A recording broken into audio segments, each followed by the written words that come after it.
جو چن کے موتی عقاب لاتے ہیں یقیناً وہ لاجواب لاتے ہیں، جو چن کے موتی عقاب لاتے ہیں یقیناً وہ لاجواب لاتے ہیں، لیکن ہم بھی چن کے صاحب ہمیشہ در نایاب لاتے ہیں۔ نظامی موٹیویشنل چینل کی خصوصی نشریات در نایاب میں خوش آمدید۔ میں ہوں آپ کا میزبان عمر فاروق عمر چشتی نظامی۔ تو ناظرین، پہلے جتنی بھی اقساط آپ کے سامنے پہنچی، ہمارے جتنے بھی پروگرامز آپ نے سنے، ان میں مختلف موضوعات پر ہم نے گفتگو کی، مختلف سماجی کارکنان کو بھی یہاں پر بٹھایا، ان سے بھی گفتگو کی۔ پچھلی جو ایپیسوڈ گزری ہے اس میں آپ نے سائیں حافظ غلام جیلانی صاحب کی گفتگو کو سماعت فرمایا کہ اولیاء کاملین کا جو اپنی زندگی گزارنے کا طریقہ کار ہے وہ کیسا ہوتا ہے۔ تو اس میں بھی میں نے آپ کو یہ عرض کی تھی کہ اس وقت بھی بارہا یہ بات آپ کے سامنے پیش کی گئی کہ اولیاء کاملین میں بھی ایک دو اقسام ہوتی ہیں، جس میں ایک قسم میں آپ یہ سمجھ لیں کہ ایسے لوگ جو کلندری لائن میں ہوتے ہیں جنہیں مجذوب کہا جاتا ہے، جن کی بظاہر تو عقل کا شیشہ ٹوٹا ہوا ہوتا ہے لیکن اللہ کریم کے ساتھ ان کا رشتہ بڑا مضبوط ہوتا ہے۔ لیکن اگر دوسری طرف میں جاؤں تو وہ طریقت کا سلسلہ ہوتا ہے اور شریعت کے پابند، جس طرح کہ اعلیٰ حضرت امام احمد رضا خان فاضل بریلوی رحمۃ اللہ تعالیٰ علیہ، مولانا روم کا میں ذکر کروں، میں پیر میر علی شاہ کرم اللہ وجہ الکریم اور پیر میر علی شاہ رحمۃ اللہ تعالیٰ علیہ کا ذکر کروں، یا اسی کے ساتھ میں پیر سیال لجپال کا ذکر کرنا چاہوں، تو یہ وہ لوگ تھے جو طریقت کے پابند تھے۔ لیکن ساتھ ہی اگر میں بلے شاہ کا ذکر کروں اور میں ساتھ شاہ شمس تبریز کا ذکر کرنا چاہوں اور ساتھ میں سخی شہباز قلندر کا ذکر کرنا چاہوں تو یہ ایک الگ صنف ہے اور یہ اپنی الگ موج میں رہا کرتے تھے اور ان لوگوں کا زندگی گزارنے کا طریقہ بھی الگ ہوا کرتا تھا۔ لیکن آج میرا یہ ٹاپک نہیں ہے، جس ٹاپک میں گفتگو کرنا چاہتا ہوں وہ آپ کے سامنے میں آج پیش کرنے جا رہا ہوں کہ میرا جو موضوع گفتگو ہے اور موضوع سخن ہے وہ یہی ہے کہ ان اولیاء کاملین کے پاس ہم مزارات پہ جاتے ہیں، ہمارے عقیدے کے مطابق ہم وہاں جاتے ہیں تو ہمیں فیض ملتا ہے۔ تو جب ہم وہاں حاضر ہوتے ہیں اور ہمارے جو طریقہ کار ہے حاضری کا، معذرت کے ساتھ کہ جو سچی بات ہے اور جو دین میں جب حق بولنا پڑے تو آپ کو بولنا بھی چاہیے، آپ کو کسی سے ڈرنا نہیں چاہیے۔ تو میں اسی آقا علیہ الصلوۃ والسلام کی حدیث پر عمل کرتے ہوئے اور قرآن مجید فرقان حمید کی تعلیمات پر عمل کرتے ہوئے کہ حق بولنے سے گھبرانا نہیں چاہیے، تو میں ضرور بولوں گا کہ ہمارا طریقہ کار بہت غلط ہو چکا ہے۔ ہم اولیاء کاملین کے مزارات پر فیض لینے کے لیے جاتے ہیں لیکن جب واپس آتے ہیں تو ہزاروں من گناہ اپنے کندھوں پہ اٹھا کے لاتے ہیں۔ تو اسی موضوع پر گفتگو کرنے کے لیے کہ آیا اولیاء کاملین کا درجہ کیا ہوتا ہے، ان کا احترام کس طرح کیا جاتا ہے، شریعت نے ہمیں جو طریقہ کار بتایا کہ زیارات قبول کے لیے کس طرح جانا چاہیے، اور جب وہاں پر کوئی ولی کامل مدفن ہو تو ان کی بارگاہ میں کس طرح حاضر ہوا جاتا ہے، اسی موضوع پر گفتگو کرنے کے لیے آج جو شخصیت میرے ساتھ موجود ہیں، اس علاقہ کی خوبصورت پہچان، وہ کسی بھی تعریف کے محتاج نہیں ہیں، میری مراد حضرت علامہ مولانا جناب بشارت حسین سیالوی صاحب قبلہ، میں آپ کو اپنی اس ٹرانسمیشن میں خوش آمدید کہتا ہوں اور آپ کا میں بے انتہا ممنون مشکور ہوں کہ آپ میری اس ٹرانسمیشن کا حصہ بنے اور بڑے قیمتی وقت میں سے آپ نے مجھے وقت عنایت فرمایا۔ اور ناظرین، اسی کے ساتھ ہمارے اس علاقہ کی بڑی خوبصورت پہچان میرے استاد محترم جناب علامہ حافظ محمد شبیر صاحب بھی ہماری اس ٹرانسمیشن کا حصہ بنے ہیں اور آج ہم ان سے گفتگو بھی فرمائیں گے اور ساتھ ساتھ ان کی گفتگو سماعت کرنے کے ساتھ ہم ان سے خوبصورت آواز میں نعت رسول مقبول بھی سنیں گے۔ تو قبلہ میں آپ کو بھی اپنی ٹرانسمیشن میں خوش آمدید کہتا ہوں اور آپ کا انتہائی ممنون مشکور ہوں کہ آپ نے اپنے قیمتی وقت میں سے مجھے وقت عنایت فرمایا۔ تو جی ناظرین، مہمانان گرامی کا تعارف آپ نے سماعت فرمایا، یقیناً ان ہستیوں سے آپ بخوبی واقف ہوں گے۔ تو قبلہ، سب سے پہلے تو میں جو آپ سے سوال کرنا چاہوں گا، جس موضوع پہ میں آپ سے گفتگو کرنا چاہ رہا ہوں، تو یقیناً آپ اس سے بخوبی واقف بھی ہیں۔ آگے میں نے آپ کے جو تعارف تھا اس سے پہلے اس اپنے موضوع کو پیش کرنے کی کوشش بھی کی ہے اور جسارت کی ہے کہ تھوڑے سے شارٹ الفاظ میں آپ کو مکمل اپنا موضوع بتا دوں۔ تو جو میرا پہلا سوال ہے وہ یہ ہے کہ جیسا کہ تمام احباب اس بات سے بخوبی واقف ہیں کہ ہم اہل ادب میں سے ہیں اور ہمیں پیدا ہونے کے ساتھ ہی جو چیز سکھائی گئی ہے وہ ادب سکھایا گیا کہ اپنے بڑوں کا ادب کریں، اور خصوصاً بالخصوص اولیاء کاملین کا ادب ہمارے سینوں میں کوٹ کوٹ کے بھرا ہے۔ لیکن اس ادب کا جو ہم غلط استعمال کر رہے ہیں، جس طرح کے اولیاء کاملین کے مزارات پر جانا اور ایسی ایسی حرکات کرنا کہ جس سے بجائے جس طرح جزا ملنے کے آپ سزا کے مرتکب ہو جائیں۔ تو قبلہ، سب سے پہلے جو میں آپ سے اور میرے ناظرین یہ بات جاننا چاہتے ہیں کہ زیارات قبور کا اصل طریقہ کار کون سا ہے، اور پھر اگر وہاں ولی کامل اگر مدفن ہوں تو اگر ان کے مزار پر حاضری دینے کا طریقہ کار ہے عام قبور میں اور اولیاء کاملین کے مزار پر اگر حاضری ہو تو اس میں کیا فرق پایا جائے اور کس طریقے سے حاضر ہونا چاہیے؟ نحمده ونصلي ونسلم على رسوله الكريم اما بعد فاعوذ بالله من الشيطان الرجيم بسم الله الرحمن الرحيم الا ان اولیاء الله لا خوف عليهم ولا هم يحزنون الذين آمنوا وكانوا يتقون صدق الله العظيم وصدق رسوله النبي الكريم ببرکتہ ان اللہ وملائکتہ یصلون علی النبی یا ایھا الذین آمنوا صلوا علیہ وسلموا تسلیما اللهم صل علی سیدنا و مولانا محمد وعلی آل سیدنا و مولانا محمد وبارک وسلم علیہ الصلاۃ والسلام علیک یا سیدی یا رسول اللہ الصلاۃ والسلام علیک یا سیدی یا حبیب اللہ الصلاۃ والسلام علیک یا سیدی یا رحمۃ للعالمین وعلى آلك وأصحابك يا سيدي يا خاتم النبيين۔ اللہ رب العزت کی حمد و ثنا اور اس کے پیارے محبوب علیہ الصلوۃ والسلام کی بارگاہ میں درود و سلام کا نذرانہ پیش کرنے کے بعد سب سے پہلے میں محترم جناب عمر فاروق چشتی نظامی صاحب کا دل سے ممنون و مشکور ہوں کہ جنہوں نے مجھے آج کی اس پروقار اور پرنور محفل کے اندر اپنے درد نایاب جو سلسلہ ہے ان کا، اس میں مجھے موقع عنایت فرمایا۔ اللہ رب العالمین مجھے حق کہنے کی اور آپ تمام احباب کو حق سن کر سچائی پر عمل کی توفیق عطا فرمائے۔ آمین آمین آمین۔ جو اولیاء کاملین کے حوالے سے ان کا جو سوال ہے بالکل یہ بجا ہے، اور اللہ رب العزت نے قرآن کریم کے اندر ان عظیم ہستیوں کے لیے جو اعلان کر رکھا ہے وہ قرآن شاہد ہے، اور ہر عقل اور شعور والا اس چیز سے آگاہ ہے، ہر اہل علم یقیناً اس چیز سے بخوبی آگاہ ہیں کہ اللہ رب العالمین نے انہیں اپنا دوست بنایا، اور یہ وہ لوگ ہیں کہ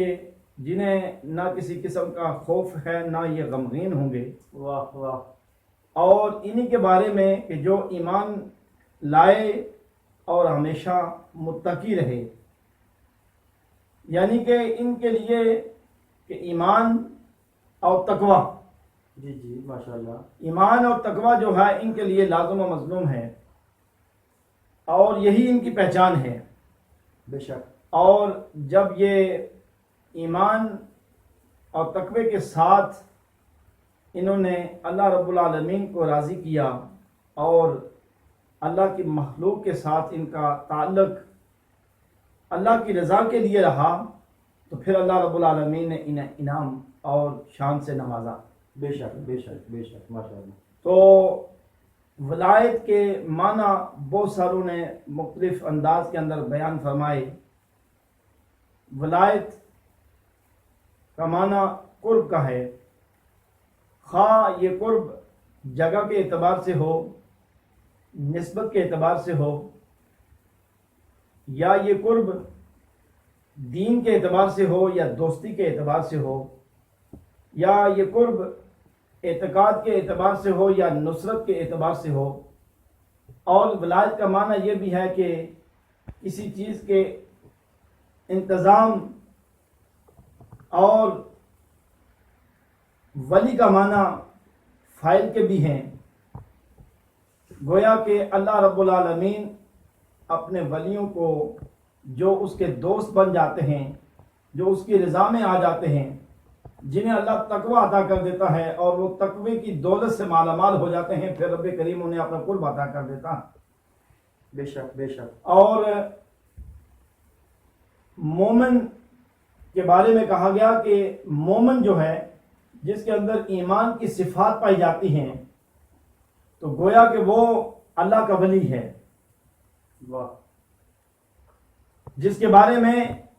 کہ جب اللہ کا ولی مومن قرار دیتا ہے، قرار پایا جاتا ہے، وہ جس کے اندر صفات ایمان پائی جاتی ہیں، تو پتہ یہ چلا کہ جس کے اندر غلط حرکات ہوں، غلط قسم کے نظریات ہوں، غلط قسم کی اس کی شرعی اعتبار سے اس کا کوئی اوڑھنا بچھونا طریقہ نہ ہو تو وہ ولی نہیں کہلاتا. ولی وہی ہوتا ہے کہ جس کے اندر ایمان بھی پایا جائے اور تقویٰ بھی پایا جائے. یہاں بالکل بڑی خوبصورت ناظرین بات جس طرح کی قبلہ آپ فرما رہے ہیں، اور ساری گفتگو بڑے خوبصورت انداز میں قرآن مجید فرقان حمید سے اخذ کرتا ہے اور پھر احادیث مبارکہ کا حوالہ پیش کرتے ہوئے آپ اپنی گفتگو ماشاءاللہ بڑے خوبصورت انداز میں چلا رہے ہیں. تو یہاں یہ بڑی اہم بات یہ ہے کہ ناظرین آپ کو پتہ ہونا چاہیے کہ ایک جس طرح کے ولی کامل کس چیز سے پہچانے جاتے ہیں؟ اپنی کرامات سے.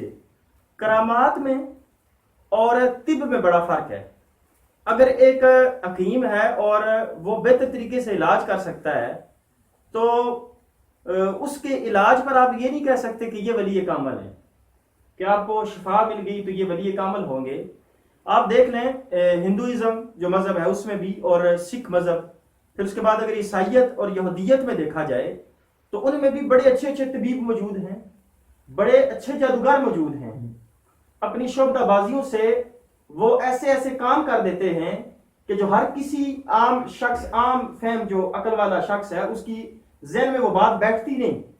تو جو ولی کامل کی کرامت ہوتی ہے اس کا بھی مقصد یہی ہوتا ہے کہ وہ بھی ایک عام انسان کی سمجھ سے بالا تر چیز ہوتی ہے. اگر سمجھ آ جائے تو اسے کرامت کہہ ہی نہیں سکتے. اگر سمجھ آ جائے تو اسے کرامت نہیں کہا جاتا، جس طرح کہ قبلہ فرما رہے تھے اور بڑی خوبصورت انداز میں گفتگو کر رہے ہیں. اور آپ کو یہی بتایا جا رہا ہے کہ جو مومن کی صفات ہوتی ہیں وہ کیا ہے کہ وہ اہل تقویٰ میں سے ہوگا. اللہ کی جو احکامات اللہ کریم نے نافذ کیے، جو ہم پر چیزیں فرض کی گئی ہیں وہ ان چیزوں کی پابندی کرتے ہیں، اور جن چیزوں سے روکا گیا ہے وہ ان چیزوں سے رکتے بھی ہیں. یہ نہ ہو کہ ایک شخص ہے شرابیں پیے ہوئے جا رہا ہے، ساتھ وہ غیر شرعی کام بھی کرتا جا رہا ہے، اور ساتھ آپ اس کے بارے میں یہ کہتے جائیں کہ اللہ تعالیٰ کی ذات نے بڑی عزتوں سے نوازا ہے. تو جب ایسے شخص کے بارے میں آپ یہ لفظ استعمال کرتے ہیں کہ اللہ کی ذات نے اسے بڑی عزتوں سے نوازا ہے، تو آپ اپنے ایمان کا بھی ذرا حساب لگا لیجیے گا کہ آپ کا کیا حال ہونا ہے. جی کہ مزید آگے. ماشاء اللہ اچھی بات ہے. میں یہی بات کر رہا تھا کہ کیونکہ ولی کی جو پہچان وہ ایمان اور تقوی کے ساتھ ہے. جی بسم اللہ. اور یہ وہ لوگ ہیں کہ جنہوں نے دائماً اللہ کی عبادت کی ہے. بے شک. یہ بغیر کسی لالچ کے، بغیر اللہ کی رضا کے لیے یہ عبادت کرتے ہیں، نہ کسی سے کچھ مانگتے اور ہر قسم کے گناہ اور لذات خواہشات سے یہ دور رہتے ہیں. واہ واہ. اور یہ خالصتاً اللہ کی رضا کے لیے عبادت کرتے ہیں،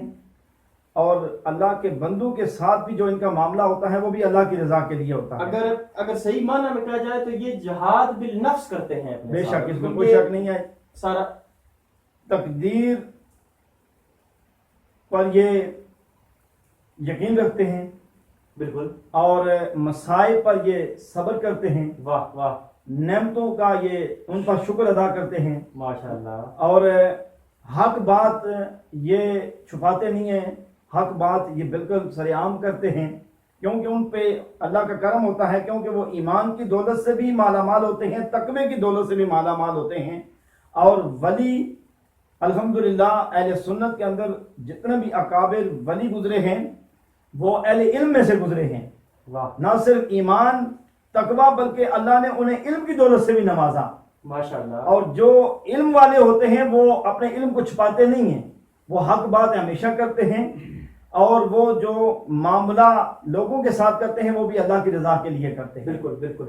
اب ان لوگوں کے پاس جو شخص جاتا ہے، جو حیات ظاہری کے اندر جو اہل اللہ ہوتے ہیں، اللہ کے ولی ہوتے ہیں، جو لوگ ان کے پاس جاتے ہیں، تو جب اللہ کے ولی کے پاس جب ایک گناہگار شخص جا کر بیٹھتا ہے تو وہ اللہ کا ولی، وہ اللہ کی عطا سے وہ اس کے باطن کی صفائی کرتا ہے، اپنی نگاہ سے اور اپنی زبان کی سچائی کے الفاظ سے، اس کی دل کی صفائی سے اس کے باطن کو صاف کر کے اسے اللہ کی بارگاہ میں لا کھڑا کرتا ہے. اب جو شخص اللہ کا ولی ظاہری دنیا سے وصال فرما گیا، دنیا سے چلا گیا، تو اب جو لوگ وہاں پہ حاضر ہوتے ہیں تو ان کے بارے میں بھی ایک ادب اور طریقہ بتایا گیا. جیسے جس طرح آپ حیات ہیں، ظاہری کے دوران آپ ان کے پاس حاضر ہوئے اور بڑے ادب کا لحاظ رکھا کہ کہیں مجھ سے یہ پیر، یہ اللہ کا ولی مجھ سے ناراض، میری کسی حرکت سے ناراض نہ ہو جائیں، تو یہی چیز ہے کہ وہ ظاہری ان سے پردہ قبر کا بالکل دنیا سے ظاہری پردہ فرما کے اب وہ اللہ کی عطا سے دیکھ رہے ہیں، روحانیت کے اعتبار سے وہ ہمیں دیکھ رہے ہیں۔ جب ہم ان کے بازار پر جا کر غلط حرکت کریں گے، غلط قسم کی خرافات پیدا کریں گے اور جس میں اسلام کا دین کا شائبہ تک نہیں ہوگا، تو پھر وہ اللہ کا ولی جو ہے ہم سے ناراض ہوگا۔ جب اللہ کا ولی ہم سے ناراض ہوگا تو پھر یقین اللہ کا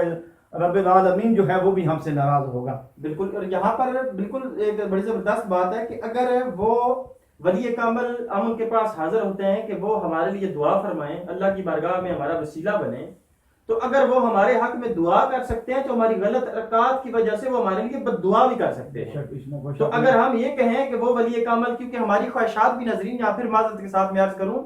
ہماری خواہشات میں گاڑی بنگلہ کے علاوہ کوئی چیز موجود نہیں ہے کہ ہم ولی کامل سے جا کے مانگیں۔ ہم جب بھی وہاں جاتے ہیں تو جا کے یہی کہتے ہیں پیر صاحب دعا کیجئے گا کہ مجھے نا ایک بڑی خوبصورت گاڑی مل جائے، پیر صاحب دعا کیجئے گا میرے پڑوسی نے بڑا خوبصورت بنگلہ بنا لیا ہے تو میرا اس سے بھی عالیشان بنگلہ ہونا چاہیے، اور پیر صاحب ذرا دعا فرمائیے گا دولت بڑی کم ہے، کثیر تعداد میں ہمیں دولت میسر ہو جائے، اور پیر صاحب دعا کیجئے گا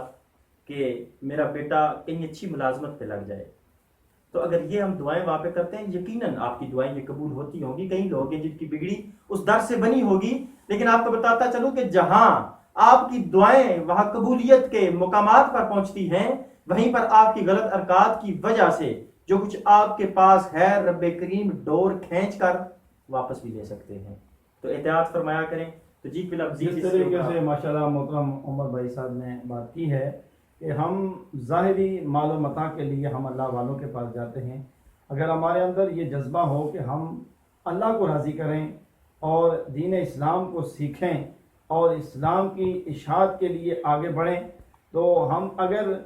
اس اعتبار سے کہ ہمیں دین کی سمجھ آ جائے، ہمیں اللہ کا قرب عطا ہو جائے، اللہ ہم سے راضی ہو جائے، اس غرض سے اس نیت سے ہم کسی اللہ والے کے پاس جائیں تو یقیناً اللہ بھی ہم سے راضی ہوگا، اللہ کے رسول بھی ہم سے راضی ہو جائیں گے۔ جب ہمیں ان کی رضا مل جائے گی تو دنیا بھی ہمارے لیے بہتر ہو جائے گی اور آخرت بھی ہمارے لیے بہتر ہو جائے گی۔ اللہ کے ولیوں کے پاس فتاوی شامی کے اندر اس کے مقدمے میں یہ بات موجود ہے کہ امام شافعی رحمۃ اللہ تعالی علیہ جیسی عظیم ہستی، ایک بڑے امام اور بڑا ایک آپ کا نام آپ کا، اور آپ فرماتے ہیں، خود فرماتے ہیں کہ میں جب مجھے کوئی حاجت ہوتی یا میں برکت حاصل کرنے کے لیے تو میں حضرت امام اعظم ابو حنیفہ رحمۃ اللہ تعالی علیہ آپ کے مزار پر، آپ کی قبر پر حاضر ہوتا اور ان کی قبر سے میں فیض حاصل کرتا، رحمت حاصل کرتا، اور پھر مجھے کوئی حاجت ہوتی تو پھر میں وہاں 2 رکعتیں ادا کرتا اور اللہ کی بارگاہ میں دعا کرتا تو وہ حاجت میری فوراً پوری ہو جاتی۔ تو یہاں سے یہ پتہ چلا کہ جو اکابرین اور بڑے بڑے علماء مفسرین، انہوں نے ہمیں یہ طریقہ بتایا ہے کہ جب آپ اللہ کے ولی کی بارگاہ میں جائیں، قبور پر جائیں، اہل اللہ کی بارگاہ میں جائیں، زیارت قبور کے لیے جائیں تو وہاں با ادب ہو کر، با وضو ہو کر، یا ہماری اکثریت یہ بھی ہے کہ ہم وضو نہیں ہوتا اور ناپاکی کی حالت میں ہم اللہ والوں کے دربار پہ قبر پہ حاضر ہو جاتے ہیں، تو جب ہم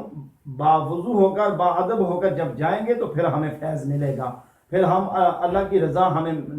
جو ہے وہ ملے گی اور وہاں سے ہمیں فیض ملے گا۔ تو فیض اس طرح نہیں کہ بے ادبی ہو کر جائیں گے اور وہاں جب جا کر آپ اللہ کا قرآن پڑھیں گے، درود پاک پڑھیں گے، پھر آپ دعا مانگیں گے، تو یہ سارا روحانیت کے طور پر جب آپ کے اس صاحب مزار پر آپ کے وہ ولی جو ہیں، آپ کے جو جن سے آپ فیض حاصل کرنا چاہتے ہیں، تو جب آپ سے وہ اس انداز کے اندر آپ کو دیکھیں گے کہ یہ اللہ کا بندہ اور میرا یہ چاہنے والا میری بارگاہ میں آیا ہے تو کتنے احسن طریقے سے یہ مانگ رہا ہے، تو پھر وہ سفارش کریں گے اللہ کی بارگاہ میں، تو رب العالمین اس دعا کو، اس سفارش کو رد نہیں کرے گا۔ رب العالمین یقیناً اس کی شفاعت اور اس کی دعا کو قبولیت فرما کر اس کے دین و دنیا کی اس کو بلائی عطا فرما دے۔ طالب صادق ہونا پڑے گا، یعنی طلب ہماری سچی ہونی چاہیے، یعنی کہ اگر ولی کامل ہے تو ان کے در سے جو اصل دولت ہے وہ اللہ اور اس کے رسول کی محبت ہے، جو وہ ساری زندگی بانٹتے رہے اور اسی پر عمل بھی کرتے رہے۔ تو اگر ہمیں اولیاء کاملین سے کچھ مانگنا ہے تو ہمیں یہی مانگنا چاہیے کہ ہمیں اللہ اور رسول کی محبت عطا کریں اور ہمیں ایسا طریقہ بتائیں جس پر ہم چل کر اللہ اور اس کے رسول کو راضی فرما سکتے ہیں۔ تو قبلہ آپ کی گفتگو ماشاءاللہ بڑے خوبصورت انداز میں چل رہی تھی، تو اسی میں میں ایک خوبصورت ایک واقعہ ایڈ کرنا چاہوں گا کہ سلطان محمود غزنوی رحمۃ اللہ تعالیٰ کا دور مبارک تھا اور آپ مسجد نشین تھے اور آپ حاکم وقت بھی تھے۔ تو آپ نے اعلان فرمایا کہ میرے قلعے کے تمام دروازوں کو بند کر دیا جائے۔ غلاموں نے تمام دروازوں کو بند کر دیا، تو پھر ساتھ ہی وزیر خزانہ کو حکم صادر فرمایا کہ میری جو بھی جمع پونجی، جو خزانے میں جو چیزیں ہیرے جواہرات پڑے ہیں انہیں باہر نکالا جائے، اور سامنے جو ٹیبل پڑا ہے، جو میز پڑا ہے، اس کے اوپر بچھا دیے جائیں۔ بچھا دیے گئے، ہیرے جواہرات نکال کے وزیر خزانہ نے وہ سارے نکال کے سامنے رکھ دیے، اور رکھوانے کے بعد ساتھ ہی سلطان فرماتے ہیں کہ جو جس پہ ہاتھ رکھے وہ اس کا، کیا فرمایا؟ جو جس پہ ہاتھ رکھے گا وہ اس کا۔ ساتھ ایک لونڈی کھڑی تھی، کہتی ہے کہ بادشاہ سلامت اپنے جملے پہ غور فرمائیے، اپنے جملے پہ آپ غور فرمائیے۔ کیا آپ نے کہا جو جس پہ ہاتھ رکھے وہ اس کا؟ تو آپ نے فرمایا ہاں میں نے بالکل اسی طرح کہا ہے، میں پھر کہتا ہوں کہ جو جس پہ ہاتھ رکھے وہ اس کا۔ تو ناظرین، جو اندر تھے لوگ جو وہاں پر موجود تھے، کسی نے ہیرے پہ ہاتھ رکھا، کسی نے موتی پہ ہاتھ رکھا، کسی نے سونے پہ ہاتھ رکھا، کسی نے چاندی پہ ہاتھ رکھا۔ وہ لونڈی جو تخت اوپر موجود تھا اور جو سیڑھیاں بنی تھی، وہ سیڑھیاں چڑھتے چڑھتے چڑھتے تخت کے قریب آئی اور آ کر سلطان پہ ہاتھ رکھ دیا۔ تو سلطان محمود غزنوی رحمۃ اللہ تعالیٰ علیہ فرماتے ہیں کہ تو بڑی عجیب عورت ہے، میں نے کہا جو جس پہ ہاتھ رکھے وہ اس کا، تو تم نے مجھ پہ آ کے ہاتھ رکھا ہے۔ کہا انہوں نے گاٹے کا سودا کیا۔ لونڈی کیا کہتی ہے؟ انہوں نے گاٹے کا سودا کیا۔ کسی نے ہیرے پہ ہاتھ رکھا، کسی نے جواہرات پہ ہاتھ رکھا، میں نے ہیرے اور جواہرات والے پہ ہاتھ رکھ دیا ہے کہ اگر سلطان تو میرا ہو گیا تو یہ ساری چیزیں میری ہیں۔ تو اس لونڈی نے یہ بات سمجھا دی کہ اولیاء کاملین ایسا در ہوتا ہے جس سے ہر چیز مل سکتی ہے، وہاں سے جا کر چیزیں مانگا نہ کریں، وہاں سے اس ہستی کا، اس سلطان کا پتہ کروایا کریں کہ اسے کیسے راضی کیا جائے جو سب کچھ عطا کرتا ہے۔ میری مراد جو ہے وہ رب کریم ہے،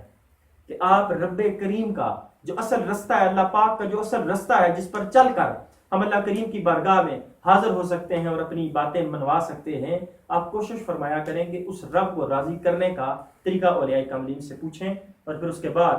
آپ کی زندگی بھی بڑی آسان ہو جائے گی اور اخروی زندگی بھی بڑی مزیدار، اور میں تو یہ کہتا ہوں کہ آپ کے لیے یہ بہتر تو شاید آخرت بھی بن سکتا ہے۔ اللہ تعالیٰ کی ذات ہم سب کو عمل۔ یہاں پہ یہ بات بھی بتانا ضروری سمجھتا ہوں کہ بعض ہمارے اسلامی لبادہ اوڑھنے والے لوگ کہتے ہیں کہ قبروں پہ جانا شرک ہے، قبروں پہ جانا منع ہے، بدعت ہے۔ حالانکہ یہ چیز بالکل غلط ہے۔ اہل اسلام کی قبور پر جانا بالکل جائز ہے۔ آقا علیہ الصلوۃ والسلام خود تشریف لے جاتے ہیں جنت البقیع کے اندر، ماشاءاللہ ماشاءاللہ۔ اور جب حضور صلی اللہ تعالی علیہ وسلم سے یہ بات ثابت ہے تو پھر اس سے بڑھ کر تو کوئی اور دلیل ہی نہیں ہے۔ بالکل دلیل ہو ہی نہیں سکتی۔ آقا علیہ الصلوۃ والسلام ہمارے لیے تو یہی پیغام لے کر آئے۔ پھر آقا علیہ الصلوۃ والسلام نے یہ بھی فرمایا کہ تم قبرستان جایا کرو تاکہ تمہارے سخت دل جو ہیں یہ نرم ہو جائیں اور تمہیں اسلام کی اور آخرت کی فکر پیدا ہو جائے۔ تو جب ایک عام مسلمان کی قبر پر جانے سے اسلام کی اور دین کی اور آخرت کی فکر انسان کو پیدا ہوتی ہے، تو جو صاحب ایمان بھی ہو، صاحب تقوی بھی ہو، صاحب علم بھی ہو اور اعمال صالحہ بھی بجا لانے والا ہو، محبت خدا بھی اور محبت رسول بھی رکھنے والا ہو، جب انسان اس کے در پہ جائے تو پھر کتنی اللہ رب العالمین رحمت سے مالا مال کرتا ہوگا، کتنی شانیں اللہ رب العالمین عطا کرتا ہوگا۔ ماشاءاللہ ماشاءاللہ۔ تو اس وجہ سے اسلام سے دور نہیں کرنا چاہیے، ہمیں پیار اور محبت سے اسلام کے قریب اپنے بندوں کو، جو لوگ اسلام سے دور ہیں اور اسلام کو سمجھ نہیں پا رہے، تو ہمیں انہیں قریب لانا ہوگا، بجائے ہم نفرتیں پھیلائیں اور لوگوں کو غلط باتیں بتائیں کہ جی یہ اسلام میں یہ چیز نہیں ہے، اسلام میں یہ چیز نہیں ہے۔ جب آپ اپنے اہل ایمان کو اس چیز سے دور کریں گے تو پھر وہ اس کو ہدایت کیسے ملے گی، اس کا دل کیسا صاف ہوگا، اس کو خوف خدا کیسا آئے گا؟ جب وہ قبر پہ جائے گا، کسی اپنے ایمان والے کی قبر پہ جائے گا، تو پھر اس کو بھی فکر پیدا ہوگی کہ میرا بھی یہ منظر آخر میں یہی حال میرا بھی ہونا ہے، میری بھی قبر اسی طرح بننی ہے۔ تو پھر وہ اس کے اندر ایک خوف پیدا ہوگا، اور اس خوف کے عالم میں پھر وہ اللہ کی عبادت بھی کرے گا، اور جب وہ اللہ والے کے پاس جائے گا تو پھر اللہ رب العالمین اسے تزکیہ نفس عطا فرمائے گا۔ ماشاءاللہ۔ تو اس وجہ سے خرافات انسان کو نہیں کرنی چاہیے۔ اللہ کے ولیوں کے دربار پہ جا کر اگر کوئی بمڑا ڈالتا ہے یا چرس پیتا ہے، بھانگ پیتا ہے، اور بہت ساری اور قسم کی خرافات کرتا ہے، تو اس کا اسلام کے ساتھ اور ہمارے مسلک اہل سنت کے ساتھ اس کا کوئی تعلق نہیں ہے، اور نہ وہ فقیر کہلا سکتا ہے، نہ وہ ولی کہلا سکتا ہے کہ جو یہ کہے کہ جی میں نے بہت ساری زنجیریں گلے میں ڈالنی ہیں اور میں نے بہت سارے کیا نام ہے تسبیحات گلے میں ڈالنی ہیں اور اپنے آپ کو بگاڑ لیا۔ تو اسلام کے اندر بگاڑنے کا حلیہ نہیں ہے۔ ایک باشارہ طریقے سے انسان اگر زندگی گزارتا ہے، اس کے چہرے پر سنت رسول ہے، سجدوں پیشانی پہ سجدے ہیں اور ہاتھ میں اللہ کا قرآن ہے، تو یہ بالکل اولیاء کاملین کی سچی تعلیمات کے مطابق زندگی گزارنے والا ہے۔ تو اللہ رب العالمین ہمیں جو اولیاء کاملین کی سچی تعلیمات ہیں ان کے مطابق ہمیں زندگی بسر کرنے کی پوری کوشش کرنی چاہیے۔ اور جب انسان، اب یہ بھی علماء نے بھی اور اہل اللہ نے بتایا ہے کہ جو ہمارے لنگر خانے سے لنگر کھاتا ہے اور جو نظر و نیاز کا اہتمام کرتا ہے تو اللہ رب العالمین اس کے رزق میں برکت عطا کرتا ہے۔ تو جب نظر و نیاز اور لنگر کے اہتمام پر، خیرات کے اہتمام پر اللہ رب العالمین اس میں برکت عطا کرتا ہے، تو وہی بندہ اگر اولیاء کاملین کی جو تعلیمات ہیں، تعلیمات وہ یہ ہیں کہ تم اللہ کے احکام کو بجا لاؤ، آقا علیہ الصلوۃ والسلام کی محبت میں رہ کر ان کی سنتوں کو ادا کرنے والے ہو جاؤ، نماز پنجگانہ اور دیگر جو اللہ کے احکام ہیں ان کو بجا کر لانے والے ہو جاؤ۔ تو جب انسان ان اعمال کو بجا لائے گا تو پھر اللہ رب العالمین اس پر کتنی مہربانیاں فرمائے گا۔ اس کی زندگی بالکل یقیناً جو یہ عارضی زندگی ہے یہ بڑی حسین ہو جائے گی، اور جو آخرت کی زندگی ہے وہ بھی اس کے لیے بھی بڑی اعلیٰ و عرفہ والا زندگی ہو جائے گی۔ اس وجہ سے انسان کو یہ دنیا کے معاملات سے نکل کر آخرت کے معاملات کی طرف اس سے زیادہ غور و فکر کرنی چاہیے۔ ماشاء اللہ، جزاک اللہ۔ آپ کے وساطت سے قبلہ بڑی خوبصورت انداز میں یہ ایک بہت اچھا پیغام ناظرین کو جا رہا ہے، اور اہل سنت و جماعت کی صحیح معنی میں ترجمانی کی جا رہی ہے۔ تو اللہ تعالیٰ کی ذات آپ کو سلامت رکھیں۔ تو میں پھر ایک دفعہ آپ کا ممنون مشکور ہوں کہ آپ نے میری اس ٹرانسمیشن کے لیے وقت نکالا اور ہمیں محبتوں سے نوازا۔ تو ناظرین، آپ گفتگو سن رہے تھے جناب حضرت علامہ مولانا بشارت حسین سیالوی صاحب کی، اور بڑے خوبصورت انداز میں آپ اولیاء کاملین کے ادب کے بارے میں کہ کس طرح ان کا ادب آپ نے کرنا ہے، اور بات پھرا کے پوری بات گما کر ہم پھر اسی پوائنٹ پر آ کے آپ کو بار بار اسی لیے زور دے رہے ہیں کہ اولیاء کاملین کا جو طریقہ ہے وہ فقط یہی ہے کہ فقر میں زندگی گزارو، اور فقر یہ نہیں ہے کہ تسبیحاں گلے میں ڈال لیں، گھنگرو پاؤں میں ڈال لیے اور ڈول کی تھاپ پہ ناچنا شروع کر دیا، اور ساتھ آپ کہتے جائیں کہ ہم پر اللہ کا بڑا کرم ہو رہا ہے۔ تو اللہ کا کرم بلے شاہ پہ تو ایسے ہوا ہوگا کیونکہ وہ عشق کی اس منزل پہ موجود تھے کہ جب وہ اللہ کے عشق میں رقص کیا کرتے تو پھر بے ہوش بھی ہوا کرتے تھے، پھر وہ گر پڑتے تھے، اور پھر کسی سے پوچھنا کہ بلے شاہ 3 دن تک پھر واپس ان کی آنکھ نہیں کھلتی تھی۔ آپ بھی کر کے دکھائیں، آپ بھی کوئی ایسی مثال دیں کہ ہم اس طرح اللہ کے عشق میں مگن ہو کر رقص کرتے ہیں، پھر رقص کرتے کرتے گر جاتے ہیں، ہفتہ ہم چرپائی پہ پڑے رہتے ہیں، اٹھتے نہیں ہیں۔ ایسا کبھی نہیں ہوتا۔ بنگ پی کے ناچنے میں اور اللہ کے عشق میں رقص کرنے کا یہ الگ الگ موضوعات ہیں، اور ہمیں اللہ پاک کی ذات بہتر معنی میں ان کو سمجھنے کی توفیق عطا فرمائے۔ تو آئیے چلتے ہیں جناب حضرت علامہ حافظ شبیر صاحب کی طرف، اور ان سے بڑے خوبصورت انداز میں ہم گفتگو فرمائیں گے اور ان سے پوچھیں گے کہ وہ ہمارے استاد محترم بھی ہیں، بڑا اچھا وقت بچپن میں بھی ان کے ساتھ میرا وقت گزرا ہے، اور آپ بھی پوچھیں گے کہ ان کے حالات زندگی کیسے چل رہے ہیں، اور بڑے خوبصورت انداز میں اللہ تعالیٰ کی ذات نے بہت انہیں نوازا، اور بڑی خوبصورت آواز آپ کے پاس موجود ہے بلبل چمنستان رسالت جناب شبیر صاحب جن کا میں ذکر کر رہا ہوں، بڑی خوبصورت آواز میں نعت رسول مقبول بھی پیش کرتے ہیں، اور انشاءاللہ ان سے ہم نعت رسول مقبول بھی سنیں گے۔ تو سب سے پہلے آئیے ان سے گفتگو کرتے ہیں۔ تو جی حضور، سب سے پہلے میں آپ کا شکریہ ادا کروں گا، آپ ہماری اس ٹرانسمیشن کا حصہ بنے، اپنے قیمتی وقت میں سے آپ نے ہمیں وقت بھی عنایت فرمایا ہے۔ تو جو سب سے پہلا میں ہر کسی سے جو میرے یہاں پر اس چینل کا حصہ بنتا ہے میں اس سے یہی سوال کرتا ہوں کہ جو سنخانی کا شوق تھا، جس طرح کہ آپ بڑے خوبصورت انداز میں نعت رسول مقبول پیش فرماتے ہیں، اور پھر آپ حافظ قرآن بھی ہیں اور آپ میرے استاد محترم بھی ہیں. میں چھوٹا سا تھا، یعنی کہ لڑک پن کی میری عمر اور بچپن کی عمر میں نے آپ کے ساتھ گزاری، آپ کے ساتھ میں وابستہ رہا، آپ کے کردار سے ہم واقف تھے. اللہ تعالیٰ کی ذات نے آپ کو ایک بہتر کردار عطا کیا، اور آپ میرے خیال کے مطابق، بلکہ میں یہ خیال نہیں بلکہ میں یہ یقین کے ساتھ یہ بات کہہ سکتا ہوں کہ آپ ایک عالم باعمل تھے. بڑے جو اللہ تعالیٰ کی ذات کی طرف سے جو احکامات نازل ہوئے، جو آقا علیہ الصلوۃ والسلام کی حدیث مبارکہ آپ نے پڑھی ہوئی تھی، آپ ان پر عمل بھی کیا کرتے تھے. تو جو سوال میں کرنا چاہ رہا تھا کہ ثناخوانی کا جو شوق ہے وہ کتنی عمر تھی آپ کی، تو کس عمر مبارک میں آپ نے یہ پہلی دفعہ نعت رسول مقبول کہیں کس پلیٹ فارم پر یا کسی محفل میں پیش کی؟ میں تقریباً 13 سال کا تھا. اس وقت مدرسہ پڑھنا شروع کیا، میں نے قرآن حفظ کرنا شروع کیا. واہ واہ. اس وقت ہمارے استاد ہمیں قرآن پاک کی تلاوت باقاعدہ مشق کروایا کرتے تھے. واہ. تو میں نے قرآن پاک کی تلاوت اس وقت سیکھی. پھر آہستہ آہستہ کرتے کرتے پھر نعت کا سلسلہ شروع ہو گیا. شروع ہوا. اچھا 13 سال کی عمر. 13 سال کی واہ عمر. واہ واہ. اور نعت کا سلسلہ جب شروع ہوا تو آہستہ آہستہ کرتے کرتے ہم نعت کی مشق کیا کرتے تھے. پھر محفلوں میں اچھا اس سب سے پہلے بندہ پھر وہ القایا باب جس طرح آپ بتا رہے ہیں کہ مشق کیا کرتے تو پھر پہلے دوستوں کے پاس بیٹھ کے نعت رسول مقبول پیش کرنا ان کے سامنے، پھر اور جو دوسرے دوست تھے وہ پھر آپ کے سامنے پیش کرتے، پھر اس طرح تیاری کی جاتی. پھر چھوٹی بہت ہی، کیونکہ جب مدارس کا جو سلسلہ ہے، جس طرح اہل سنت مجموعات کے جتنے بھی ہمارے مدارس ہیں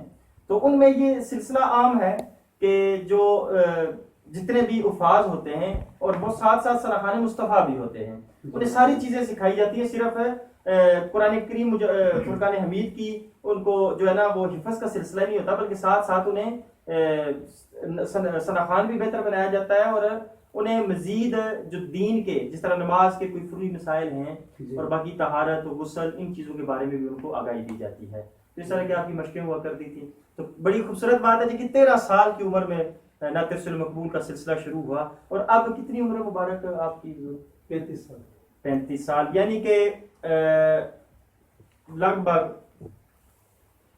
13 اور 35 یعنی 22 سال. 22 سال جو پیچھے آپ کے میں یہ کہہ رہا ہوں کہ 22 سال اس شعبے میں ہو چکے ہیں، نعت خوانی میں اور تلاوت قرآن. نعت خوانی میں 22 سال گزر چکے ہیں، اور میری جو عمر ہے وہ اس وقت 27 سال ہے. یعنی کہ جب میں 5 سال کا تھا تو اس وقت انہوں نے اسٹیج پر بیٹھنا شروع کیا اور نعت رسول مقبول پڑھنا شروع کی. تو آئیے آج آپ کی خوبصورت آواز میں نعت رسول مقبول آپ سے سنتے ہیں، اور ناظرین بھی یقیناً انتظار کر رہے ہوں گے کہ قبلہ نعت رسول مقبول پیش فرمائیں. تو جی ناظرین، اب میں ملتمس ہوں بلبل چمنستان رسالت جناب علامہ حافظ شبیر حسین صاحب سے کہ آپ اپنی خوبصورت آواز میں کلام اقبال ہماری سماعت کی نظر فرمائیں. لا الہ الا اللہ، لا الہ الا اللہ، لا الہ الا اللہ، لا الہ الا اللہ. خودی کا سنہا، لا الہ الا اللہ، لا الہ الا اللہ. خودی کہتے لا الہ الا اللہ، لا الہ الا اللہ. یہ دور اپنے براہیم کی تلاش میں گئے، یہ دور اپنے براہیم